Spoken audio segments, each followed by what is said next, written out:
우리가 이제 솔로몬에 대해서 지난주 금주 두 번에 걸쳐서 이제 살펴보는데요. 뭔가 솔로몬의 삶이 완결이 좀 안 됐어요. 그렇죠? 좀 미완성이에요. 솔로몬의 인생을 전반전과 이렇게 후반전을 이렇게 구분해 보게 되면 뭔가 우리에게 주는 어떤 신앙적인 메시지가 아주 큽니다. 이 전반전의 솔로몬의 인생을 이렇게 살펴보면 하나님을 사랑했어요. 청소년기의 솔로몬의 인생, 또 전반기의 솔로몬의 인생은 뭐냐면 하나님을 사랑해. 하나만 주면 돼요. 솔로몬이 왜 이스라엘의 3대 왕이 됐을까? 솔로몬이 쟁쟁한 이복 형제를 다 제치고 어떻게 하나님으로부터 그가 이스라엘의 3대 왕으로 선택을 받았을까? 사실 솔로몬의 이복 형제들은 아주 뛰어난 인물들이 많습니다. 아버지 다윗을 능가하는 인재들이 많았어요. 근데 그들은 다 탈락을 했습니다. 그런데 왜 엄마의 출생의 비밀 자체가 그렇게 화려하지도 않는데 문제투성인데 왜 그 자녀를 선택했을까? 그가 하나님을 사랑했기 때문에. 성경에서 우리에게 주는 대답은 그거 하나밖에 없어요. 하나님을 사랑했기 때문에. 사랑이라는 단어 속에는 어떤 전제 조건이 없어요. 이유가 없어요. 그냥 사랑하는 거예요. 할렐루야. 하나님을 좀 사랑하자. 우리 학생들 하나님을 사랑하자. 목사님 얼굴을 잘 쳐다봐. 눈을 크게 뜨고 그래. 마음에 든다 너희들이. 그래도 우리 교회의 위대한 꿈나무들 아니냐. 너희들이 통일 대한민국의 주역이 될 것이고 나중에 이 돈푸른 교회에 큰 기둥이 되고 이끌어갈 너희들인데, 그치? 그래서 하나님을 사랑하는 것, 이것이 인생의 가장 중요한 가치다. 20살 나이에 왕이 되고 나니까 어떻게 돼요? 두렵지요. 경험도 없지요. 국정을 장악할 능력도 지식도 경험도 없는 거예요. 나라를 지킬 만한 어떤 리더십도 없지요. 국정을 안정시킬 만한 어떤 비책도 없습니다. 백성들이 재판이 있을 때 그 재판을 판결할 만한 어떤 지적 재산도 별로 없어요. 얼마나 두렵고 떨리겠어요. 그래서 그가 뭘 했어요? 왕이 된 후에 하나님 앞에 1000번제를 드려요. 사랑하면 뭐가 나타나느냐? 사랑에 대해서 어떤 헌신된 행동이 나오게 되어 있어요. 그렇죠? 사랑은 뭐 행동입니다. 사랑은 명사가 아니야. 그냥 딱 정해져 있는 움직이지 않는 명사가 아니라 사랑은 동사에 움직이는 거예요. 우리 사랑하는 학생 여러분들, 사랑하면 뭐가 나와? 행동이 나오는 거지. 부모님을 사랑하면 부모님의 생일날 뭐가 나와? 선물이 나오고 행동이 가는 거예요. 사랑하면 행동이 되는 거예요. 사랑하지 않으면 명사로 끝나요. 움직이지 않아. 머릿속에만 기억하고 있어. 그러니까 솔로몬이 왜 하나님을 사랑하니까 어떻게 돼요? 1000번제를 드리는 거예요. 그런데 그 밤에 하나님이 나타나가서 내가 너에게 무엇을 줄 거라고 그러니까 솔로몬이 뭐라고 그래요? 국정 전반을 이끌어갈 만한 어떤 비책을 달라고 요구하지 않았어요. 나라를 지켜달라고 요구하지 않았어요. 왕의 자리가 경고에게 달라고 요청하지 않았어요. 하나님 앞에 뭐라고? 하나님, 이 수많은 백성들을 내가 무슨 수로 이것을 옳게 재판할 수 있겠습니까? 나 능력 없습니다. 주여 나에게 하나님의 지혜를 달라고 그랬어요. 근데 그것이 아버지의 마음에 합당한 거예요. 감동이 되는 거예요. 이 사람을 감동시켜야 되겠죠. 아버지 하나님의 마음에 감동이 되니까 내가 너에게 하늘의 지혜를 주겠다. 지혜와 명철을 주는 거예요. 그리고 더불어 뭐예요? 부도 주고, 그렇죠? 그 다음에 명예도 주고, 또 세상 모든 걸 품을 수 있는 넓은 마음도 그에게 주고, 여호와를 경외하는 마음도 줬어요. 사랑하는 여러분,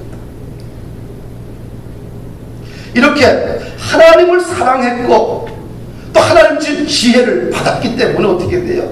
그의 인생이 형통하게 된 거예요. 오늘 본문에 보게 되면 두 명의 상기가 나오죠. 아주 유명한, 아주 명철한 재판을 한 사건 내용이에요. 두 명의 창기가 한 집에 살았어. 뭐의 직업이요? 창기야. 그런데 두 사람이 아이를 낳는데 3일 간격으로 아이를 낳았어. 근데 한 여자가 자기 아이를 깔아뭉개서 죽였어. 그리고 죽은 아이를 갖다가 맞바꿔 친 거예요. 그리고 산 아이를 갖다가 자기 아이로 삼은 거예요. 근데 이 엄마가 일어나서 보니까 아이가 죽었거든. 근데 자세히 보니까 아이가 자기 아이가 아닌 거야. 모든 사람은 3일밖에 되지 않은 이 핏덩어리들을 구분할 수 있는 방법이 없어요. 어린아이들을. 그렇죠? 그런데 엄마는 아는 거야. 내 아이가 아닌 거예요. 죽은 아이는 저 여자아이고 저 여자의 빙한 아이는 내 아이고요. 참 미칠 일이죠. 통탄할 일이죠. 그래서 그 아이를 들고 죽은 아이와 산 아이를 데리고 어디로 가요? 솔로몬 왕을 찾아가는 거예요. 판결해달라는 거예요. 이걸 무슨 수로 판결을 해요? 유전자 검색할 수 있는 과학적 방법도 없는데, 피를 뽑으면 전부 다 시뻘건 피 똑같은데. 그런데 하나님께서 다윗에게 뭘 줬어요? 지혜를 준 거예요. 지혜를 줬어요. 지혜를 줬는데 어떤 지혜를 줬냐? 죽은 아이를 맞바꿀 정도로 파렴치한 엄마라고 한다면 뭔가 문제가 있을 것이다. 그래서 모정이라는, 어머니의 정이라는 문제를 가지고 이 사건을 해결을 해요. 어떻게 해결합니까? 서로 자기 아들이라고 그래, 산 사람이. 그래서 사나이를 가운데 놓고서 칼을 가지고 와라. 그래서 이 아이를 갖다가 반을 쪼개가지고 서로 나눠줘라. 근데 이 살아있는 아이가 자기 아들인 거야. 이 엄마는 어떻게 돼요? 모종이 있잖아. 아무리 직업이 창기라 할지라도 뭐가 있어? 모종이 있는 거야. 모종이. 어떻게 내 아이를 반을 갈라서 죽여갖고 서로 나눠 가질 수 있겠어요? 가슴이 불붙는 것 같잖아요. 그래서 왕이여, 이 아이를 죽이지 말고 저 여자에게 주소서. 근데 저 여자는 뭐라고 그래요? 왕이여, 무슨 소리입니까? 판결이 옳습니다. 반 갈라서 서로 나눠 가집시다. 왕이 뭐라고 그래요? 저 아이가 저 여인의 자식이다. 할렐루야. 28절 말씀을 함께 좀 읽읍시다. 이 사건의 결론이 이거예요. 28절 같이 읽어볼까요?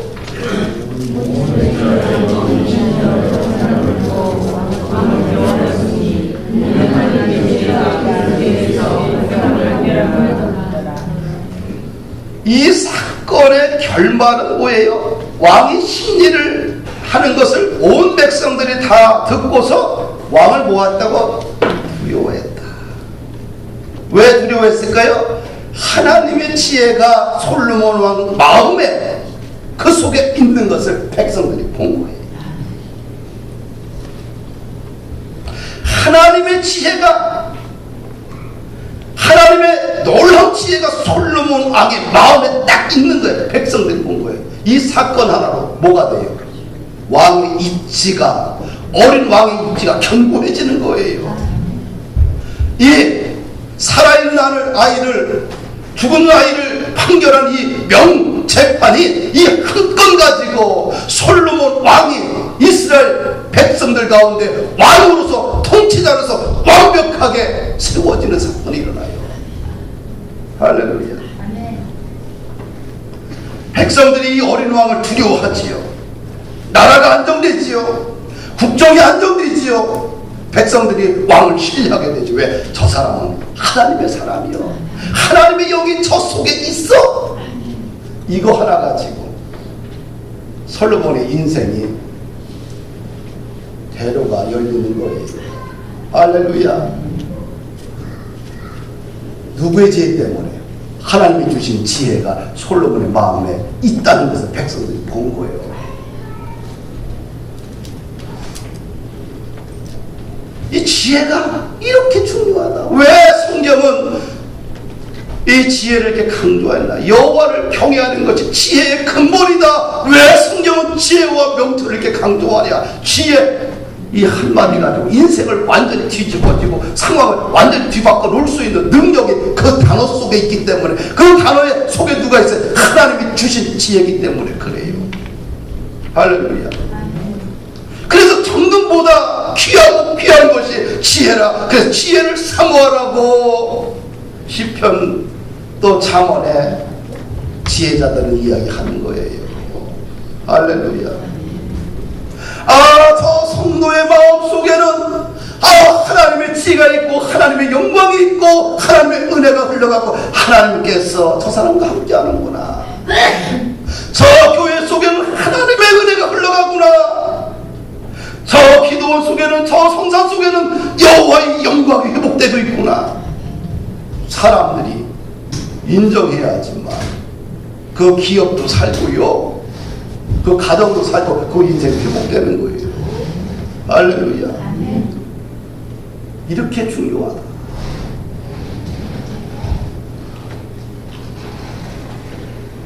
솔로몬 인생의 전반전에 또 하나 사건이 뭐 있냐면은 그가 성전 건축 책임자가 돼요. 하나님은, 다윗은 자신은 화려한 궁정에 사는데 여호와의 성전은 늘 초라하게 있어. 당시 다 천막 성전이었거든, 이동하는. 그래서 다윗의 마음에는 불 붙는 것 같아. 하나님, 나 같은 어린 목동을 내게 기름 부어주셔서 이스라엘의 통합 왕을 만드시고 강력한 왕권을 주셔서 내가 이렇게 잘 먹고 잘 살고 부귀영화를 누리고 있는데 주의 성전은 너무 초라합니다. 짓고 싶습니다. 근데 하나님이 막아. 너는 전쟁을 통해서 너무 많은 피를 흘려서 안 된다, 안 된다, 안 된다. 성전은 네 아들이 지을 것이다. 그래서 일생 동안 그는 뭐하냐? 성전을 지을 건축을 위해서 재료를 모으는데 일생을 들여요. 솔로몬이 왕이 된 4년째 여호와의 성전을 건축합니다. 그런데 재미있는 사건이 나와요. 솔로몬이 성전을 건축하는데 하나님이 너무 기뻐하시는 거예요. 그 성전을 건축할 때 하나님이 또다시 누구에게 나타나요? 솔로몬에게 나타나는 거예요. 나타나서 이런 얘기를 합니다. 성전을 위해서 네가 마음과 뜻을 다하여 성전을 짓고 있는데 성전 짓는 것처럼 일생 동안 여호와 하나님을 사랑하는 것이 더 중요하다. 그러면 내가 이스라엘 민족 전체를 보호하겠다라고 말씀하셔요. 열왕기상 6장 12절 13절 말씀을 보면 이렇게 됩니다. 여호와의 말씀이 솔로몬에게 임하여 이르시되 내가 지금 이 성전을 건축하니 내가 만일 내 법도를 따르며 내 율례를 행하며 내 모든 계명을 지켜 그대로 행하면 내가 네 아버지 다윗에게 한 말을 네게 확실히 이룰 것이요 내가 또한 이스라엘 자손 가운데 거하며 내 백성 이스라엘을 버리지 아니하리라. 뭘 얘기해요? 보면 내가 지금 이 성전을 건축하니 내가 만일 내 법도를 따르며 내 율례를 행하며 내 모든 계명을 지켜 그대로 행하면, 여기 보면 법도, 율례, 계명이라는 단어가 나오는데 이 단어가 비슷하지만 차이가 있어요. 법도는 뭐예요? 법률과 제도를 이야기하잖아요. 그렇죠? 이것은 뭐예요? 당시의 사회법입니다. 관계법이에요. 왜? 인간 상호 안에 지켜야 될 사회법, 관계법을 이야기하는 거예요. 우리는 천국의 백성이면서 동시에 이 땅의 시민권자로 살아갑니다. 그러니까 두 나라의 시민권자가 오늘 그리스도인들이에요. 그래서 천국의 시민으로서 지켜야 할 법이 있고 이 땅에 살아가면서 지켜야 할 사회법, 관계법이 있어요. 그래서 하나님께서 솔로몬 왕에게 사회법, 관계법을 잘 따라라. 그 다음에 율례는 뭡니까? 종교법이에요. 구약시대에는 뭘 지었어요? 종교법이 있어요. 어떻게 제사를 드려야 될 것이냐, 어떻게 성막을 옮길 것이냐, 성막에서 어떻게 규정을 만들어서 그렇게 지켜야 해. 안 그러면 문제가 생겨요. 일반인들이 지성소에 들어가게 되면 어떻게 돼요? 그냥 직사합니다. 다 옮기는데도 규칙이 있고, 번제를 할 때 또 화목제를 지낼 때 다양한 제사 종류에 따라서 방식이 다 틀려요. 그걸 다 가르치는 거예요. 오늘날로 이야기하면 예배법이겠지, 그렇죠? 예배법. 예배를 어떻게 드려야 될 것인가? 예배법을 이야기하는 거예요. 계명은 뭐예요? 도덕법 아니에요? 도덕법. 하라고 하지 말라로 구성되어 있잖아요. 그래서 이 계명과 율례와 법도를 한마디로 이야기해서 우리는 뭐라고 그래요? 율법이다, 토라다 이야기해요. 그래서 우리가 율법이라고 이야기할 때 자꾸 계명법만 이야기를 해요. 하라고 하지 말라. 그래 아니고 율법 속에 모두 들어있어요. 사회법도 있고, 그렇죠? 그 다음에 종교법도 들어있고 도덕법도 들어있는, 이걸 다 율법이다 이렇게 통칭적으로 이야기하는 거예요. 그럼 솔로몬에게 하나님이, 여호와 하나님이 성전을 한참 건축 중에 있는 솔로몬에게 나타나신 하나님이 왜 이 얘기를 하느냐, 왜 율법을 잘 지키고 행하면 내가 이스라엘 가운데 거하고 내 백성을 영원히 버리지 않겠다고 왜 하느냐, 솔로몬에게 왜 이 말씀을 하나님께서 하셨느냐, 순전한 마음을 요구하시는 거예요. 할렐루야. 너의 이 처음 사랑, 하나님을 향한 열정과 순수한 사랑을 버리지 않기를 요구하시는 거예요. 타락하지 말라고 요구하시는 겁니다. 정성을 다해서 주의 성전을 짓는 것처럼 하나님을 일생 동안 사랑하고 순종하며 섬길 것을 요구하고 있는 거예요. 그러면 내가 버리지 않겠다는 거예요. 저도 기도원을 한 6개월 동안 춘천에서 지으면서 대충 줬겠어요. 자금은 적지요. 밤에 다 가고 나면 어디가 문제가 되는가 다 체크를 하고 돌아다니면서 6개월 이상을 그렇게 다녔어요. 나무 하나 심더라도, 잔디 하나 심더라도, 돌 하나 놓더라도 돌이 잘못되면 다시 포크레인을 불러서 다시 팔아, 다시 방향을 바꿔라. 하다못해 인간이 거하고 있는 기도원 하나 짓는데도 엄청난 에너지를 쏟고 전부를 쏟아서 짓는데, 그것도 중요하지만 더 중요한 걸 뭐라 그래요? 건물이 중요한 게 아니라 그런 마음을 가지고 일생 동안 하나님을 사랑하는 것이 더 중요하다고 얘기하는 거예요. 할렐루야. 뭘 얘기해요? 우리가 결혼해서 아파트를 하나 사는 것, 집을 하나 사는 것도 정말 살 때 얼마나 행복하겠어요. 그것보다 더 중요한 게 뭐예요? 마음을, 두 사람이 서로 사랑하는 마음 변치 않는 게 더 중요한 거예요. 지금 그 본질을 이야기하고 있는 거죠. 전반기에 솔로몬의 인생은 이렇게 정말 하나님을 사랑하는 왕이었고 지혜의 왕이었고, 그렇죠? 여호와의 성전을 건축하면 그런 왕이었어요. 근데 후반전에 들어와서 그의 인생이 완전히 무너지기 시작합니다. 인생은 말이에요, 전반전도 중요하지만 후반전이 중요해. 전반전에 좀 부족했고 문제가 생겼어. 후반전도 그러면 곤란해.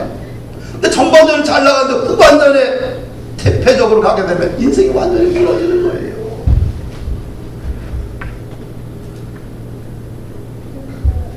솔로몬 왕의 전반전을 보게 되면 하나님을 사랑했고, 그래서 하나님 주신 지혜로 주변 나라와 평화를 유지하고 경제적으로 부강한 나라가 됐고 위대한 왕으로 존경받는 왕이 되었지요. 그런데 후반전의 노년에 완전히 무너져 버려요. 그 원인이 뭐냐? 첫 번째 원인은 이교도와 결혼을 합니다. 당시 외교 정책은 나라를 지키기 위해서 외교 정책은 각 나라의 왕의 자녀 딸하고 결혼하는 제도죠. 혼인제도를 통해서 서로 동맹관계를 맺고 나라를 이제 외교적으로 안정시키는 제도를 선택을 했죠. 하나님의 은혜로 지혜로 모든 것을 다 했는데 결혼제도만큼은 그 당시에 외교정책, 인간의 관례 정책을 그대로 따릅니다. 그러다 보니까 솔로몬이 부인이 몇 명이나 돼요? 한 명도 벅찬데 1000명이에요. 1000명. 기가 막힌 노릇이요. 부인 얼굴도 기억이 안 나요. 그러니까 어떻게 돼요? 왕의 눈에 들기 위해서 그 안에는 어떻게 돼요? 엄청난 경쟁과 어떤 이런 혈안되어 있지 않겠어요? 이런 결혼 제도가 를 통해서 나중에 노년에 솔로몬 왕이 이제 정욕에 빠지고 우상숭배에 빠지게 돼요. 이것이 영적으로 도덕적으로 또 완전히 무너지는 이제 계기가 됩니다. 열왕기상 11장 2절에 보니까 이런 말씀이 있어요. 여호와께서 일찍이 이 여러 백성에 대하여 이스라엘 자손에게 말씀하시기를 너희는 서로가 서로 통문하지 말며 그들도 너희와 서로 통문하게 하지 말라. 그들이 반드시 너희의 마음을 돌려 그들의 신들을 따르게 하리라 하였으나 솔로몬이 그들을 사랑하였다. 이 율법은 이스라엘 백성들이 이 출애굽하고 나서 이스라엘 백성들에게 주신 하나님의 율법이에요. 가나안 땅에 너희들이 가서 어떻게 살아야지만 그 땅에서 장구한 세월을 하나님의 복을 누리고 살 것인가. 그때 중요한 문제가 뭐였어요? 토착민들과 결혼하지 말라, 이거였어요. 그런데 모든 것을 하나님의 지혜로 다 하는데 솔로몬이 결혼제도만큼은 당시의 관례를 따라요. 그러다 보니까 어떻게 돼요? 각 나라에 1000명이 되는 공주들이 그들이 뭐가 올 거예요? 그들의 문화가 오는 거예요. 그들의 종교가 들어오는 거예요. 그러면서 이 솔로몬의 노년이 완전히 망가지는데 노년에는 그들을 사랑해요. 성경에 그들을 사랑했더라 나오고 있어요. 이게 문화라는 게 그렇게 그 사람이 한 가정에 들어올 때 뭐가 들어와요? 몸만 들어오는 게 아니에요. 얼굴만 들어오는 게 아니에요. 뭐가 들어와요? 그 사람의 가정의 환경이 들어오고 그 사람이 살았던 문화적 이게 들어오고 그 사람의 종교적인 배경이 들어오고 가정이 다 들어오는 거예요.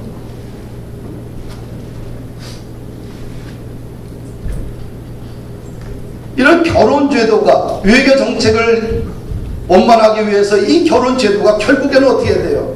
솔로몬을 노년에 망가뜨리고 하나님이 주신 이스라엘 공동체가 완전히 분열되는 그런 원인을 제공하게 돼요.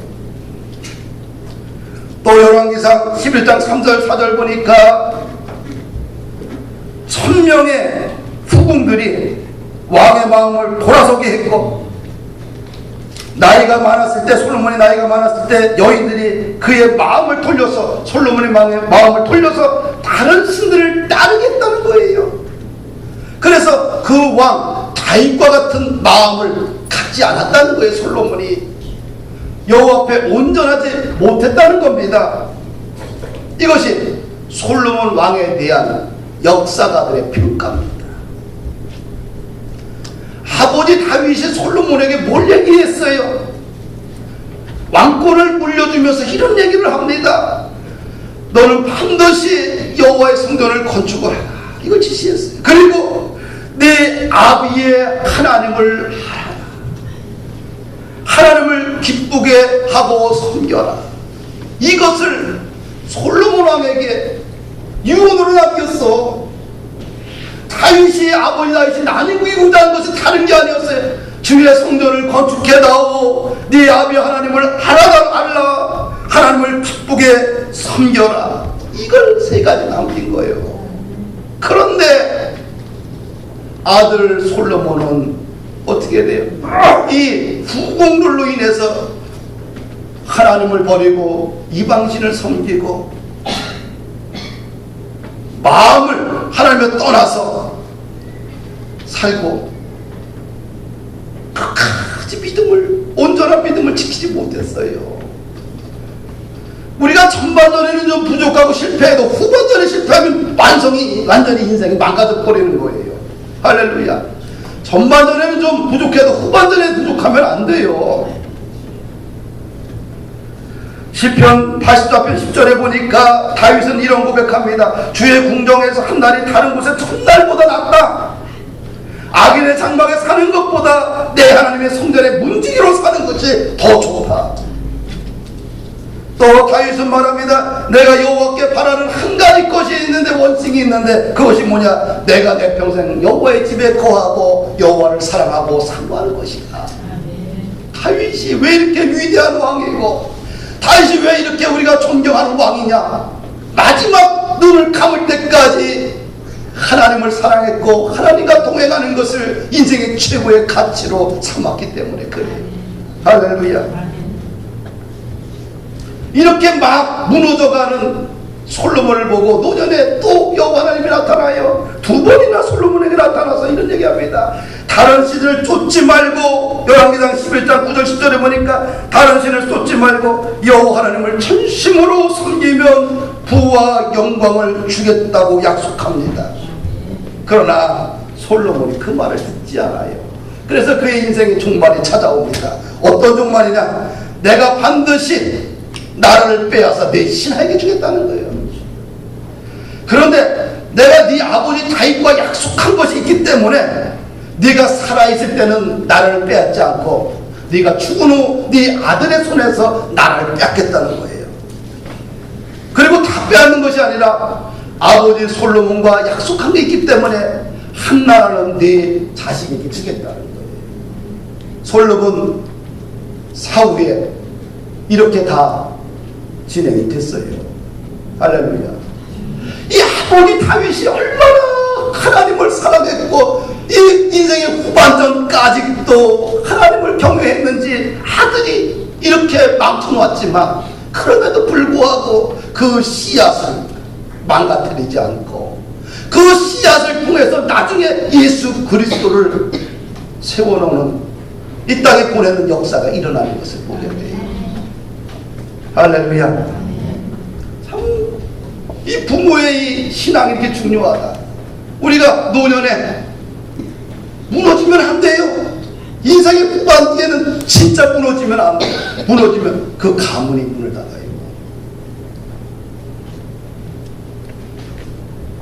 두 번째는 이 솔로몬의 인생의 후반전에 무너진 원인 중에 하나가 뭐냐? 사치와 우상 숭배예요. 전도서 2장을 보게 되면 그가 사치가 나와요. 나를 위하여 집도 땅도 포도원도 가수원도 수목도 사고 노비도 삽니다. 예루살렘이 어떤 사람보다 더 많은 것을 가졌어요. 금과 은을 다 소유했습니다. 인생을 기뻐하는 첩첩도 많습니다. 내가 모든 점보다 더 많이 창성했다고 이야기를 해요. 그런데 뭐예요? 하나님을 위해서가 아니라 나를 위해서, 나를 위해서, 나를 위해서, 나를 위해서. 할렐루야. 전도서 2장 10절 11절 보니까 무엇이든지 내 눈이 원하는 것을 내가 금하지 아니하며 무엇이든지 내 마음이 즐거워하는 것을 내가 막지 않아야겠다. 내 눈이 원하는 것은 다 취했고 내 마음이 즐거워하는 것은 다 막지 않고 다 들어오게 했어. 그 결과 그의 인생이 사치와 우상숭배로 인생이 문을 닫아요. 그러면서 전도서의 이런 얘기를 해요. 내 손으로 수고와 모든 걸 다 했지만 헛되구나. 다 헤아려 하는 이 모든 것들이 무익하구나. 자기를 위해서 성을 쌓았던 모든 것이 다 무익하다라고, 헛되다라고 인생을 그렇게 쓸쓸하게 마무리해버리고 말았어요. 할렐루야. 사랑하는 여러분들, 인생의 후반기에 쾌락과 육신의 즐거움에 우리의 인생을 몰두하게 되면 결국 뭐만 남아요? 이렇게 쓸쓸하게 헛되구나 공허함을 가지고 마무리 짓게 되는 거예요. 우리가 성경에 보면 세례요한은 어때요? 청빈한 삶을 살았잖아요. 그렇죠? 또 성경의 말씀을 재현했던 사람들이 청교도인들이잖아요. 그들은 어때? 절제의 삶을 살았지요. 자기 자신을 위해서는 전략하고 살았어요. 그러나 하나님과 이웃을 위해서 마음껏 손을 펴고 섬기고 살았어요. 그 결과 오늘날 청교도 문화가 미국을 기초로 세워진 거 아니겠어요? 이 솔로몬은 결국은 인생의 논의를 왜 망했나? 이 혼합주의 때문에 그래요. 이방신을 받아들이고 이방의 여인들과 취해서 살고 술에 취해서 살고 사치에 취해서 살고 인생의 눈에 좋은 대로 마음에 기쁜 대로 행동하다 보니까 어떻게 돼요? 결국 아버지 다윗이 물려준 이 위대한 나라를 완전히 쑥대밭을 만들어내고 이방 종교의 터전으로 만들어버렸다는 거예요. 또 그가 국민을 노예화시키지 않았어요.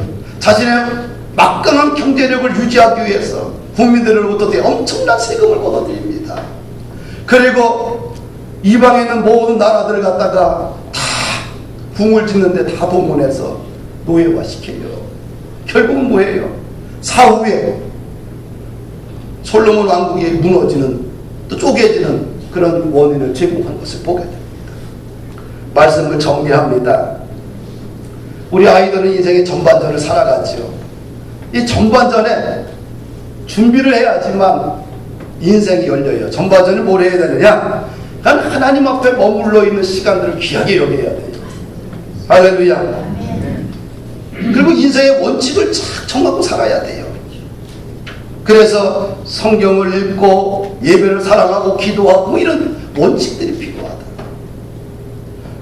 이 인생의 전반기에 하나님 앞에 머무는 것보다 세상에 취해서 살게 되면 인생에 얻어지는 게 없어요. 그 다음에 인생의 또 때로는 전반전과 후반전 사이에 하프타임을 살아가는 사람들도 있을 거예요. 그분들은 그 시간에 뭐 해야 되냐? 전반전의 인생을 뒤돌아보며 후회도 하고 뭐 있을 거 아니에요. 그때는 성경에 좀 집중해야 돼요. 그러면 내 인생의 배경은 내가 지금까지 쌓아온 어떤 지식이 아니고 물질이 아니고 이런 것이 아니다. 내 인생의 배경은 하나님이라는 사실을 분명하게 인식해야 돼요. 그리고 이 하프타임 때는 앞으로 사람을 세워가야 되겠다. 그럼 인생의 후반전에 들어간 사람들은 어떻게 사람이 무너지지 않느냐?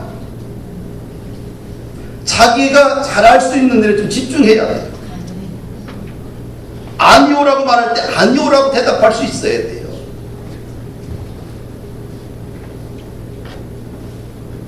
특별히 사명이 중요해요.